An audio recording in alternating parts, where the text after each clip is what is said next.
2 weeks ago, I had my human design chart read. And I don't know if you know much about human design. There's something called projector, reflector, generator, manifesting generator, and manifester. And all of these things, it's all about, apparently it's got to do with your energy, right? Like, I don't fully understand it and I don't know how to fully explain it. So, but I did get my chart read. And the first of all, as it turns out, according to human design, I am a manifester. Apparently, according to this, there's about 8 to 10% of the world who are manifestors. When I found this out, I wasn't so pumped about it. I like the idea of it. I like the name of it. I like being called a manifester. But I didn't really, when I read the description of what a manifestor is, I didn't really resonate with it because it said, you know, a manifestor type energy is like the aura is repelling. You're a bit of a loner. Some of the things are like, what is it? Like if you don't get to create what you want to create, it gets expressed through anger and things like that. And so I was kind of like, I don't know about this, but I did have my chart read and it had this incredible effect on me. And I was going to say, I don't know whether I believe in it, but I must believe in it because it's kind of influenced the way I've kind of made decisions over the last week or two. So prior to this, you know, I always talk about this when you are creating your own thing and you're really navigating based on your internal compass and also by the things that you're influenced by, right? And I'm heavily, you know, because I love to learn, I also know that some of my decisions are influenced by the things that I learn. Oh, thank goodness. Yeah, you know what? From the moment I opened the chat, it started going really strange. But yeah, so when, and I don't know if this is something that a lot of people can resonate with, but when you are in the position that you get to make your own decisions as to what you're going to build, where you're going to go, how you're going to make it work, and not just how you're going to make it work, but how you're going to make it thrive, it's a really interesting place to be because you're really leaning on your own instinct and faith. And then there's outer influence, which is the things that you learn and the things that you not just learn mentally, but whatever you put into action, whatever you apply. And I will say that for a big part of what I've done, there's been so much excitement and so much, there's been so much fun. There's been moments that it didn't really register in my mind were things that I already wanted back then, but because I was so in the thick of doing things that I couldn't see how cool it was because I was still in it and I was already looking at the future. And then, do you like to model or photograph people? I do both. And I enjoy both. I've had some cool projects come my way this season, and it's so interesting because the moment that I had to close down some services to make way for other services, or to kind of like make them go hand in hand. So as everything grows, that's kind of what I've had to do. But the amazing thing is, as the other sort of side was closing or was compacted, some really great new things have come my way that I never wouldn't have even imagined. Now, so going back to that thing of like navigating your own decisions and the way that you're creating, it just goes to show, like, if you have any shadow of a doubt about the direction that you're taking for yourself, or if you have a doubt, that kind of shows up. For me, the way that it was showing up was like I would hesitate, like I'd have an idea and then I would hesitate, or I'd want to do something and I'd hesitate. On so many levels, I felt like I was taking bold action, but in so many other ways, I could sense hesitation, you know, and the hesitation was really rooted from the fact that I would always think, am I ready yet? Am I there yet? Am I good enough? Can we do this? Like all of that stuff, right? And then the moment that I found out through this human design thing, it was like, you're a manifester. So basically it's being a manifester is no greater than any of the other energy types. It just gives you insight as to how you can manage your energy and the way your output. And even though with all of the skepticism, I kind of leaned into some of the things that I learned. And it said, you know, as a manifester, your purpose or your role here is to kind of like set things in motion. You don't need to be, and you should not be the one to execute it all, because your energy type simply doesn't have the same amount of energy as like a generator. So this probably sounds a little bit cryptic, but this is what I've learned about human. Just Google it. Google human design, and if you know your place of birth, date of birth, and time of birth, you'll find out what your design is. Just type it in and you can find out. And so that, like, finding that out, discovering that, kind of, even though I didn't resonate with so much of it, just hearing that kind of did give me a little bit of peace, because for a long time I feel like I enjoy the hustle mode. I kind of do. Like, I've never really just sat back and waited for things to happen. Even though some incredible things have happened, I feel as though I actively went and did it. Like, I made it happen. But there did come a time, like, you kind of get tired, or you kind of look at, why am I so exhausted? Like, why is this happening? And then I thought, maybe there is just some sort of a truth to this whole manifestor thing, or maybe it's just fine, I should just rest, whatever. So when I got that done, I kind of like leaned into it a little bit. And then this week, the way that I've kind of made my decisions was based on my instinct. So with my chart, as it turns out, like, I'm heavily I'm wildly logical, but I'm also wildly intuitive according to my chart, and that it's a good combination apparently. And so I thought, you know, if I have an idea or if I want to do something, I'm just gonna do it. And I've always been this way. The funny thing is, this is how I started. Like, that's how I started. I was purely intuition, some logic. And then as I learned about the business world and about mindset, I became more logic, because navigating my own path, it's tricky, because you don't have proof of concept. You know what I mean? Like, proof of concept is basically proof that the concept that you have in your mind is going to work. And so I wanted proof of concept that the direction that I'm going in is going to work out. It's going to be great. It's going to be as I imagined. And so that's the point in which I started like listening to other people, started looking at other people, and started learning from other people's techniques, so that I could then apply it into my life. Welcome back, Sheila.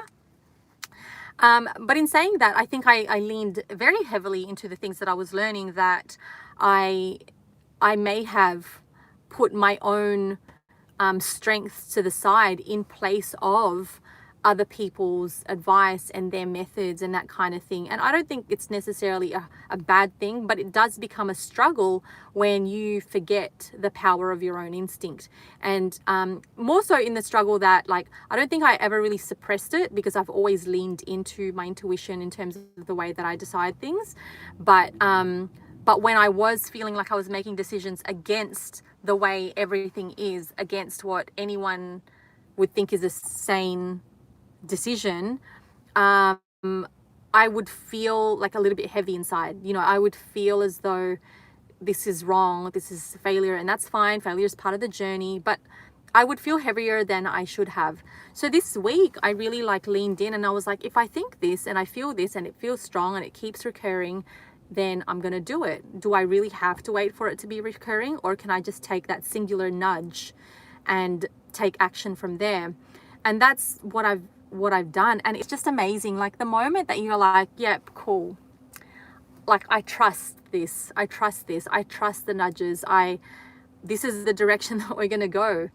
Oh my God, it like blew my mind. Like, all of these things that are like, I think like ideas and the direction in which I want to take things was kind of like floating around there, but with me kind of unwilling to take it. And the reason for my unwillingness was because I didn't want to I didn't think I could do it. I didn't want to do it because I didn't want to be the one that does it. I've always kind of believed that in order for things to happen, I must be the one to make it happen and direct everything. And then I guess in some level, when you think that way, you're almost personifying the belief that you are not supported. And so I decided to sort of start acting like and knowing that I am supported. So I'm a bit worried about opening the comments because I feel like it might freeze us again. As if it does, I might not be able to come back, but I'm going to open it and let's find out. Let's find out if this is going to work. All right, folks. So what camera do I use? I use a Nikon D750 to shoot, and I use a 24-70mm lens for a lot of product shooting, but I also love to use the 50mm. I think I would like to have an 80mm or 100mm if that's, I think they're great to shoot fashion with and lifestyle. Owning a business of your own or getting into entrepreneurship, watching videos on it, creating a strategy plan, organizing a team, and making it a longevity success. Yes. I'm a sports photographer. Oh, that's epic. I sense hesitation and procrastinating, saying you're going to something to do, but not doing it out of what this and what's it and what not. Have you come to the United States? Yes, I have. We're back. Yes, I love the hustle mode too. When finding something that works best in your favor, that is making a living, earn your money to get your revenue. How's it feel in my mid-30s? Is great. I love it. Is it winter time in Sydney? It is winter time in Australia, actually. I want singing baritone, low register bass. You want to sing? Go for it, Phil. Go for it. You should try soft focus lens. I don't think I really have tried that. Guys, I have a true question. Why do you guys tune in on Fridays? I'm really curious. Is it because of the topics, or like what's I do wonder, like, what value do you get out of our chats? It's a true question because I sometimes, like today, rushing from my training session, my mind was in training social media. You know, we were in production, we're doing something like in a completely different place. And I was like, what are we going to talk about today? And I was like, oh, and so as I was coming to my car and setting up, I was like, what can I bring to the table? Oh, well, welcome, Ed. Usually in sync with what, oh, is it? That's really, thank you. That's really insightful. I tune in because of the topics, and it's like live podcasts of Landmark. You know what I started tuning into, Phil? I started listening to coaching, deep coaching sessions online. And I think it's because deep down inside, I want to take my, my training, because I train individual business owners, but I also train teams of people, right? And I find that when I work one-on-one with people, the barriers between showing up on camera and doing what they need to do for marketing purposes is not because of tech, but because of something happening inside. And so I got curious and I wanted to understand, like, how can I coach someone on a deeper level? And I think at this stage, I ask good questions. So my style of training is not one where if I'm teaching you like technical things, of course I'll be the one to tell you.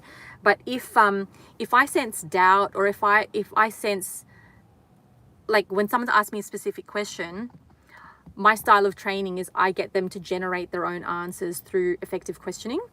And so I started watching like EverCoach because I was interested. I was like, how do I take my coaching to the deeper level? And I was this close to signing up to become officially like a coach. But you know, funnily enough, one of my clients said to me, because I said to her, I'm interested in, because she works in neuro-linguistic programming. And I said to her, you know what, I'm like this close to signing up to an NLP course because I want to be certified. I want to like fully go there. And she said, you know what? She goes, I think, like, do whatever you feel like doing if that's what you want to do. But she goes, but if you're doing it because you think that it's going to make you better, she goes, one of the strengths that you have is that you can speak about topics of the mind and all of this stuff, but in a very personable way, because, or not a personable way, but in a very understandable way, because you haven't had to learn specific jargon and it makes it so true to you. And honestly, the one thing that was stopping me from doing the course was just thinking that maybe I already have the knowledge and it, you know, this, and I'm content. I'm like more than content with this. And maybe part of me that did want to do the course was for credentials, so that, you know, so I could officially be. All right, let's catch up. I think I figured this out now. If I just click on live chat, because of real life, I got hooked on you when you made the Indonesia vlog. Oh yeah, oh my God, I miss Indonesia so much. I relate so much in your life, an epitome of career-driven woman. Every Friday I look forward to it, something new, and it teaches a discipline. I know you're a great coach and show your style. Breaking things down, explaining it, excellent. My camera is Canon. Oh, Mark 1, but I got one. How nice, 125mm soft focus, photographing models. How cool, what a lens. Yeah, so anyway, I guess the theme of this past couple of weeks has really been more about, like, the message that I keep getting is, Kristine, like, all you got to do is you just got to trust yourself. Like, everything that's laid out, like even doing the lives, like it started because I felt like it. And when I say I felt like it, I take that as a kind of like a nudge, an intuitive nudge from the universe. So, hey, you got to do it. And here's the thing as well, like if you feel this, like for example, like Ed, you're a photographer, feel like it sounds like you're creative, and Sheila as well, you know, sometimes you just get these nudges for you. They come up as desires, right? You have the desire to do something. And then we think it's more about like a personal thing of like, oh, it's me. Maybe I'm good enough. Maybe I'm not good enough. Maybe I'm ready for it. Maybe I'm not. I was listening to a book, and I'd listened to this book years ago, but I wanted to re-listen to it to see what I hear now, knowing what I know now and being where I am now versus where I was last year. It was called The Science of Getting Rich. Did we talk about this last week? I don't know if we did. Now, all of these books with these titles like Think and Grow Rich, The Science of Getting Rich, it's all kind of like under that like thing about wealth, right? But actually, when you listen to the books, oh my gosh, I'm not saying that they're far from the topic of getting rich, they're not, but all of them talk about the principles of law of attraction, creating momentum, action, so not just waiting for things to happen, faith. So these books like heavily lean on faith, because as we were talking about earlier, building something of your own, no one's going to give you the blueprint to that success. Like no matter which coach you sign up to and says, hey, here's a strategy for this, here are the steps to this, because you are in your life and you are unique and your context is unique in like a million, like infinite ways. You are unique. So when you decide to embark on your own path, whether that's to explore your creativity or start a business or to build a relationship, like you are unique. And so you become the navigator of that. You become the creator and you become the navigator of that. And I think we look out to others to see maybe, okay, maybe I need to hear a new message, or maybe I need a little bit of influence or information or knowledge or experience. But deep down inside, we all have that within us. So one thing that I really liked about this book, The Science of Getting Rich, is that he talks about how our desires, like everyone has their desires, right? And we think that they're kind of like ours, like us, our being. But what it was saying is that it's the divine in you wanting to be expressed, wanting expression. So when you have a desire for like to sing, for example, or to go to the opera, or to, you know, you have an immense desire, for example, to sing online, right, for your voice to be heard, and you just have that talent and it's a burning desire. It's not just yourself as a human feeling that, like yourself and your logic and your brain feeling that. It is the divine in you wanting to be expressed, and when you don't express it, it goes and finds someone else to express it through. So, and I heard that the first time around that I listened to it, about the divine in us wanting to be expressed, to experience this like this physical realm. I got it the first time around, but when I heard it again, it just sounded like it stuck more, because I was like, you know, maybe sometimes we hold ourselves back from these desires because we think that they're selfish or they're too much, or we're conditioned to believe that it shouldn't be that way or it can't be that way because it's simply too hard. And I thought, well, like we seek self-expression, right? We seek to experience the things that we want to experience. They are innate desires that we have. So why hold back? Why not? Why not experience? Why not experience the feeling of self-expression? And sometimes in order to experience full self-expression, that's when we need to take bold action. And I think that this is one of the reasons why the feeling of frustration can come up if you have a big desire. Size is, you know, that is subjective. Like sometimes we put our desires on a pedestal, which kind of make us think that it's, when we put something on a pedestal, it makes us think that it's so hard to achieve. It's much harder than certain other things that we put below that pedestal, but they're all the same. They're all like, sorry, my nose is itchy.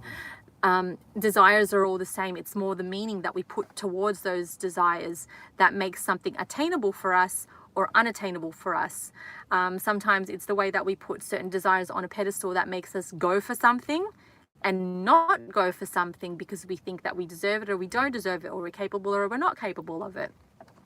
So it's really fascinating. So this season, it's kind of been the theme to be able to just lean in, and something, I mean, honestly, even myself, like personally, there were some areas where I'm like, I do feel a little bit frustrated.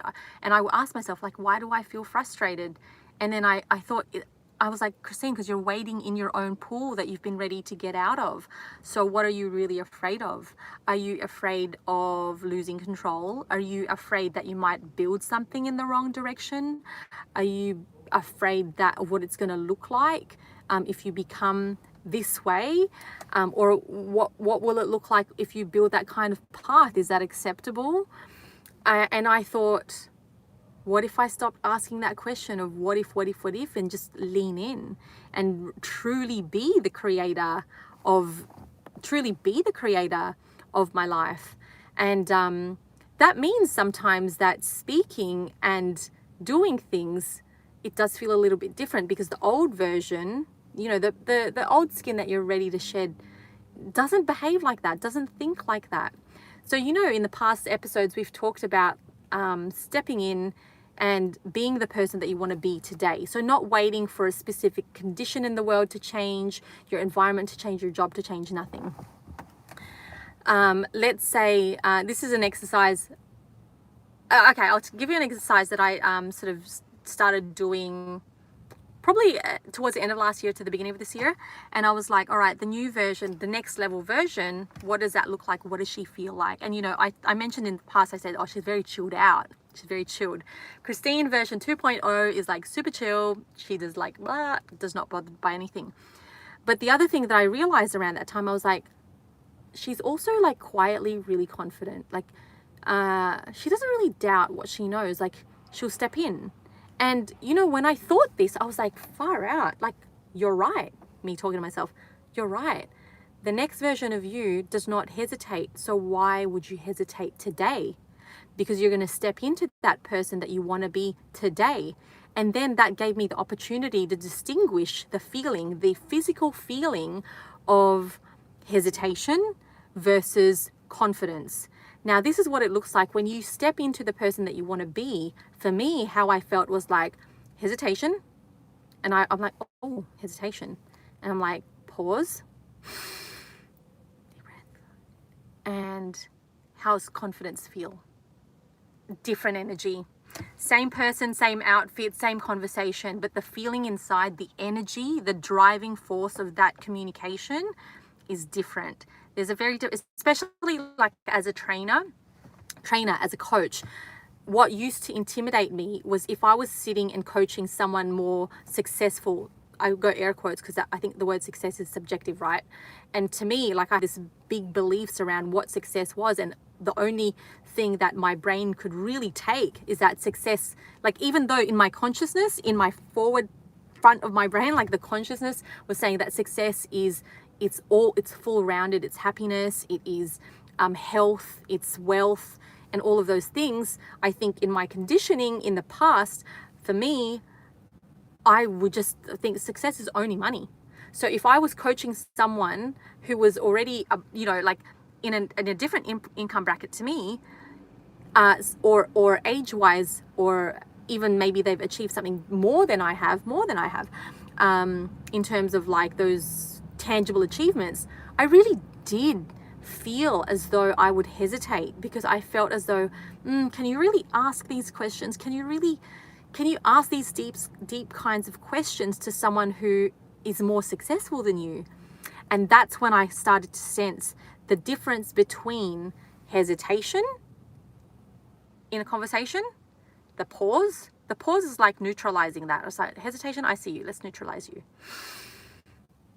And then I said, okay, and what did the confident version of you be like? Ask the question in confidence. It feels different. The heart is like a little bit slower. The tone is a little bit lower. Even the speech is a little bit slower, because it's not afraid. It's not afraid that it's ever going to be wrong.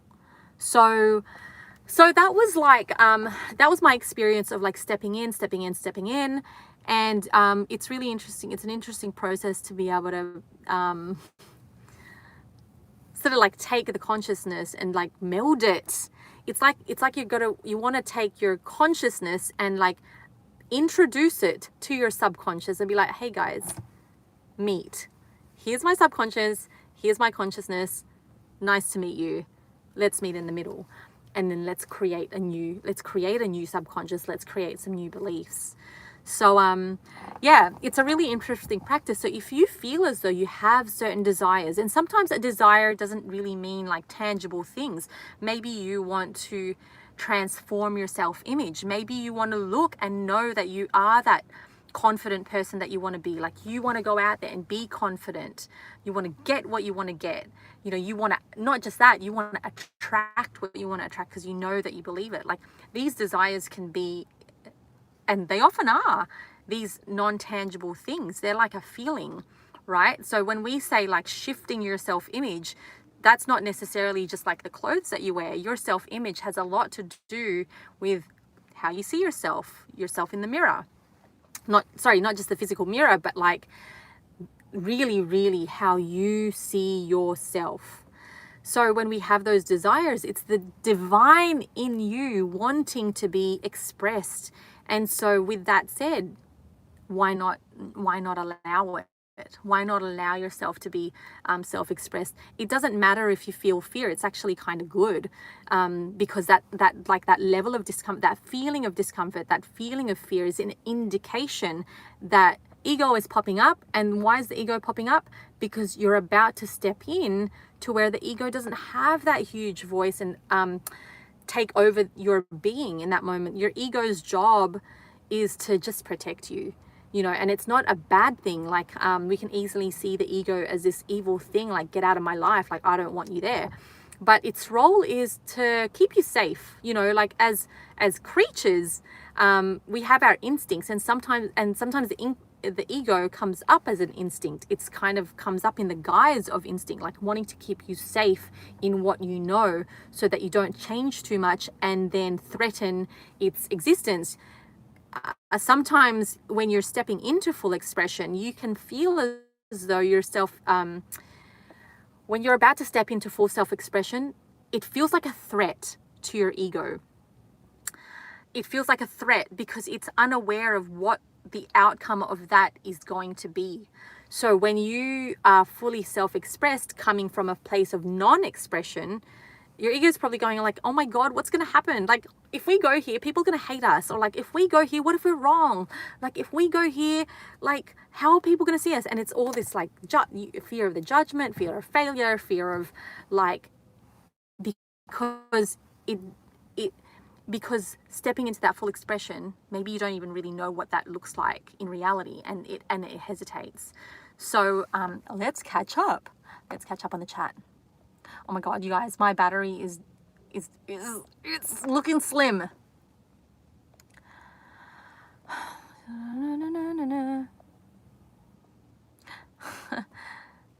Far out is right. Far out is a 60s catchphrase. It's outdated. Ego likes control. You want to be self-expressed and showcase to everyone. It's better to become fearless and fearful of everything. What advice could you give to the people who's feeling scared to shift career? I love that question. Sheila, what advice? Well, I guess the first thing that I would suggest you have a think about is like, what are you afraid of? Like, what are you really, really afraid of? Like, if you shift career, are you afraid that you'll go into a career that you don't like? Or are you afraid that you go into a career and it doesn't become your definition of success? Or are you deep down inside afraid that you step into a career and it does succeed and you're not going to know what to do? So the reason I ask this, it's like the roots of your fear will tell you a lot about how you can acknowledge it and then go forward. It gives you a bit of insight to what's really causing the fear. When you know what's causing the fear, then you can face it. And you can really ask yourself, you say, okay, am I afraid to change careers because I think I'm going to fail? Or am I afraid that I'm actually going to succeed? And that doesn't sound like something that anyone would be afraid of. Like, why would anyone be afraid of success? I could never relate to that until one time one of my coaches, it came up in one of my wellness sessions that I was afraid of success because for me, my definition of success, because I saw success as working and money and burnout, I was worried that if I became successful that I'd burn out.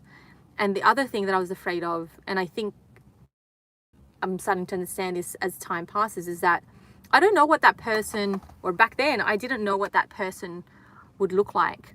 Does she really have the right to be confident like that and have the conviction that she has? Is she ready for that? Is she ready for that level of conviction? Is she ready to stand by herself if someone doesn't like what she says?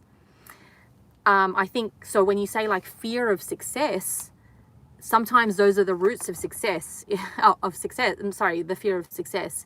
It's the not knowing who you are and what the identity of that person is when you get to that place. Now, what's my real tip if we weren't doing this as a question answer sort of situation of like, what would be my advice? My advice would be to start looking into the career that you want to change to.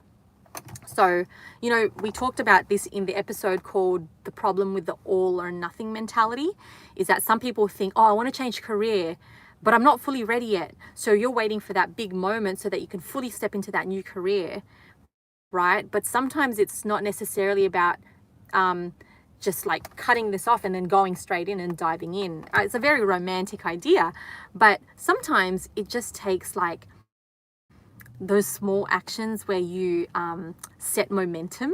You set momentum because that's how you start. Honestly, that's how you start manifesting your new career. Sometimes it's not so much in the loud, big, bold actions that something will happen. Sometimes it's in the small actions that you take in the direction of your desire that creates the manifestation. Do you know what I mean? So I want to give an example. What's a good example about this? What's a good example of? Oh, it was like this car. I love this car, but back then, like I wasn't very much a car person, and I just had a car to get me from A to B until one day I said, you know what? I drive a lot. I was full-time photographer. So I was like, I drive a lot. I want to be in a nice car. I want to really enjoy my drives. And I said, this is the kind of car that I want. And I said, no, that's too big a jump from here to there. That's too much. But I didn't stop myself from looking at the car that I wanted. And every time I'd look at it, I think it's too much. It's too much. But then I was like, is it though? I was like, just entertain the idea that it's not. And so I didn't all of a sudden just sell that old car and then jump into something that I just, it wasn't a clear cut for me. For me, the way that this manifestation happened was more like, let me see. It's okay. Let me just put myself in that space. Let me feel it. Let me see it. because there's a whole rule around, not rule, there's a law of like physics or something like that, like quantum physics, that like whatever you're looking for, you're going to find it. It's just the way like things work. So I can't explain it in the way that I learnt it, but basically the whole message is like, if you look for it, you're going to find it. That's why they say when they were like, sometimes you say, oh, I'm looking for this particular car, and all you see is that car, or all you see is that color. Or you say, I want to wear this color outfit, and all you start to see is that. If you put it in your mind, you're going to find it. And so when it comes to changing career, if you're feeling a bit scared to do it, I would say shift the way you think from maybe you think in your mind and in your interpretation of career change is like this big thing. You know, we always talk about putting things on a pedestal, like putting it high so it means so much to us, and then it starts to become unattainable and even scary to even think about attaining it. So I would say shift the way you see the potential of a new career. I would say my first step would be like, start flicking the internet, like start sort of like looking at the pages of like what this job is like, or maybe start looking on YouTube to find people who are doing that job that you want to do, and see what they have, and say, does it resonate with you? Does it make you want it more? Because if it does, you're going to keep getting these signals like, yeah, Sheila, go for it, like take the action. And the next thing you know, you're just going to maybe not necessarily apply, but maybe you'll get in touch with someone and say, hey, like, I'm really interested in this field. I was wondering if you take any interns, or this is what I'm experienced in. And you become the one to approach that career in that way. So it can happen in small steps. And a lot of people find themselves succeeding in their career path that they never planned for by just putting themselves in the environment. So let's say if you want to be in fashion, what's the next step to getting into fashion? It's not just going to school, right? Like you can get a job where you are surrounded by fashion, or you're surrounded by creatives, especially if you're going from somewhere like, what's a job that's very different from fashion? Let's say you come from a job which is very non-creative. Let's say you're in an office, it's very analytical, it's very corporate, and it's very structured. Working in fashion is not really the same, like you would be in a fashion studio. So find ways for you to be in that space. Sometimes it might be that you go to events related to fashion. I don't know if this is landing, Sheila, but that would be my main advice. If I were to say this in one sentence, I would say set it in motion by taking some action, whether that's micro steps, like baby steps, and doing it consistently, or you can take the other option, which is just do the bold action. So guys, I'm going to say goodbye before my phone dies, because thank you. Hey Sheila, one of the reasons why I wanted to do my own business, this is going to sound so crazy, I think I might have said it in the past, I realized that some of the work that I was eligible for based on my resume, they were all office based, and I said I want to be in a career where I get to dress the way that I want, and I get to dress nicely. And I just felt like a lot of the office jobs that I was qualified for based on my resume, I would have to dress down, like sort of I was going to be in an office all day, and there was going to be no need for me to dress up. And so I was like, no, I really want to be in my life, like in a situation where fashion is part of it, and I can dress how I want, and I want to feel good in it. So like a lot of the drivers of the reason why I'm doing all of this, it's not purely just money. I wanted to create a life that so many aspects of that life are very enjoyable to myself. And so if you are thinking about changing careers, have a think about why you want that career as well. The one that you want, the other one that you want to change into, like have a think like, why do I want that? What part of that career really excites me? Is it the lifestyle? Is it what you think you're going to learn? Is it what you think you're going to create? Because that can actually open up doors as well. Maybe you're not too sure about what career path you want to take, but you want certain outcomes, and that's the best. If you know what outcome you want, you don't necessarily need to know how you're going to get to that outcome. See you later, Ed. I think I've got to get going as well. What is the time, my friends? Let me hang up before before it freezes. It's already starting to freeze. Guys, I think this is a sign. I better go. I will see you next Tuesday. I'm finally going to interview Beck, who is the human design, like she's been studying human design for a long time. So if you have any questions, send them to me in the comment section, and then I will ask her, because I'm not going to go live with her because she's in London and the time gap is a bit big for us. So enjoy the live podcast like every Friday. Great job, Kristine. It's gone away. It's disappeared. Phil, it's late there. It's time for bed. All right, everyone. I'll see you guys next week. Ciao, ciao.